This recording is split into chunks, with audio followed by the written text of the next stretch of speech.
বেঙুনীয়া মানে আমাৰ কপৌফুল যেতিয়া ফুলে শুদ্ধ বগা কপৌফুল নহয়, সদায় এটা বেঙুনীয়া আভাস এটা থাকে।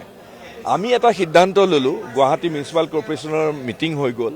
আমাৰ পাৰিষদবৰ্ষ, আমাৰ মেয়ৰ, সন্মানীয় মেয়ৰ মৃগেন শৰণীয়া, আমাৰ ডেপুটি মেয়ৰ শ্ৰীমতী স্মিতা ৰয়, আমাৰ পাৰিষদসকল, আমি আমাৰ বিধায়কসকল গুৱাহাটী, যে গুৱাহাটী কেৱল কংক্ৰিট জাংগল নহয়, একেবাৰে চাৰিওফালে সুউচ্চ বিল্ডিং হৈছে, চাৰিওফালে কেৱল কংক্ৰিটৰ জংঘল নহয়, কংক্ৰিটৰ জংঘলটো কংক্ৰিটটো হ'বই আৰু, কিন্তু তাৰ লগতে আমাৰ এটা নিজস্ব চৰিত্ৰৰ বৈশিষ্ট্য।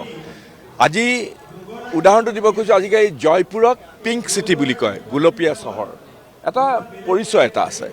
গুৱাহাটীৰ কি অকল ফ্লাইঅভাৰ, কংক্ৰিটৰ ফ্লাইঅভাৰ, অকল সুউচ্চ বিল্ডিঙে হ'ব নে? গুৱাহাটীৰ আমাৰ গোটেই অসমীয়া, অসমৰ জনজীৱন, আমাৰ অসমৰ প্ৰতিনিধিত্ব কৰিব পৰা কিবা এটা চাৰিত্ৰিক বৈশিষ্ট্য আমি গুৱাহাটীতো আমি পৰিস্ফুট কৰি তুলিব লাগিব, কেৰেক্টাৰ।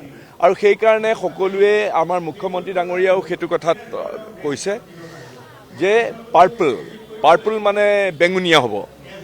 আমাৰ চাৰিওফালে যদি আমি ধুনীয়াকৈ আমাৰ থলুৱা যিবিলাক উদ্ভিদ আছে, এতিয়া কপৌফুল আমাৰ ষ্টেট ফ্লাৱাৰ, গতিকে কপৌফুলৰ যিটো বৰণ গুলপীয়া, বগা আৰু গুলপীয়াৰ মিশ্ৰণ, সেই তেনেধৰণে যদি আমি এটা পাৰ্পল বেঙুনীয়া চহৰ হিচাপে যদি গুৱাহাটীখনক, ইয়াত ফ্লাইঅভাৰ হ'ব, নতুন নতুন দৃশ্যমান বৰ সুদৃশ্য ষ্ট্ৰাকচাৰবিলাক হ'ব, কিন্তু গুৱাহাটী মাত্ৰ এখন কংক্ৰিটৰ জংঘল নহয়, গুৱাহাটী আমাৰ অনুভূতি, আমাৰ সত্তা, আমাৰ পৰিচয়ৰ প্ৰতিবিম্ব হ'ব লাগিব। সেইটোৱে কথাই মানে আমি সিদ্ধান্ত লৈছোঁ।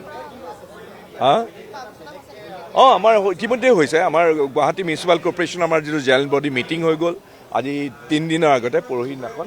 সেইটো ইতিমধ্যে তেওঁলোকে, আমাৰ মাননীয় মেয়ৰে সেইটো প্ৰেছ কনফাৰেঞ্চ কৰি কৈছে। আমি তাতেই এইবিলাক সিদ্ধান্ত লৈছোঁ।